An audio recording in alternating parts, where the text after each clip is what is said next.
حدیث پاک میں آتا ہے، اللہ کے نبی صلی اللہ علیہ وسلم نے ارشاد فرمایا کہ پہلی امتوں میں سے ایک بزرگ ایک ریت کے ٹیلے کے پاس سے گزرے۔ انہوں نے ریت کے ٹیلے کو دیکھ کر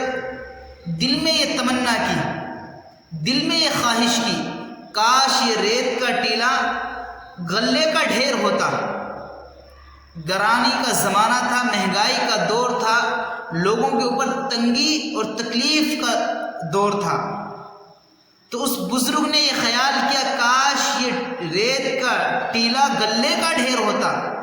تو میں اس کو لوگوں پر، بنی اسرائیل پر خرچ کرتا، ان کے بھوکوں کو کھلاتا۔ اللہ تبارک و تعالیٰ نے اس وقت کے پیغمبر علیہ السلام کے پاس وحی بھیجی اور فرمایا کہ فلاں بزرگ کو خوشخبری سنا دو، اس کو بشارت دے دو کہ اس نے جو ریت کے ٹیلے کو دیکھ کر یہ تمنا کی تھی کہ کاش یہ غلے کا ڈھیر ہوتا تاکہ میں غریبوں کی، ضرورت مندوں کی مدد کر دیتا، ان کا پیٹ بھر دیتا، ہم نے اس کو اس نیت کے عوض اتنا ثواب عطا کر دیا کہ جتنا اس غلے کو صدقہ کر کے ثواب ملتا۔ یعنی اگر یہ غلہ، یہ ریت کا ڈھیر غلے کا ڈھیر ہوتا تو اس کو صدقہ کر کے جتنا ثواب ملتا، اتنا ثواب ہم نے اس کے نامہ اعمال میں، اس کے اکاؤنٹ میں لکھ دیا۔ میرے محترم دوستوں، اگر ہم فلسطین کی کسی اعتبار سے مدد نہیں کر سکتے،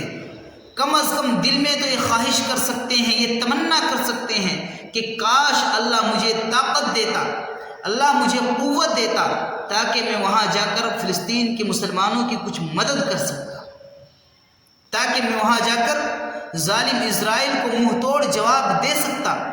کم از کم دل میں تو خواہش کر سکتے ہیں، دل میں تو تمنا کر سکتے ہیں۔ اللہ تبارک و تعالیٰ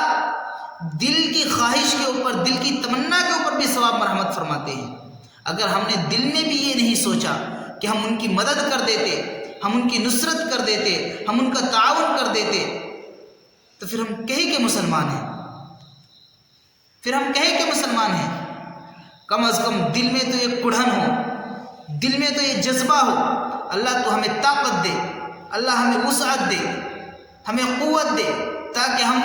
زمین کے چپے چپے پر جہاں بھی کسی مسلمان کے اوپر ظلم ہو، ہم وہاں جا کر اس ظالم کے خلاف کھڑے ہو، مظلوم کے طرفدار بن کر کھڑے ہو۔ دل میں تو ہم یہ تمنا کر سکتے ہیں،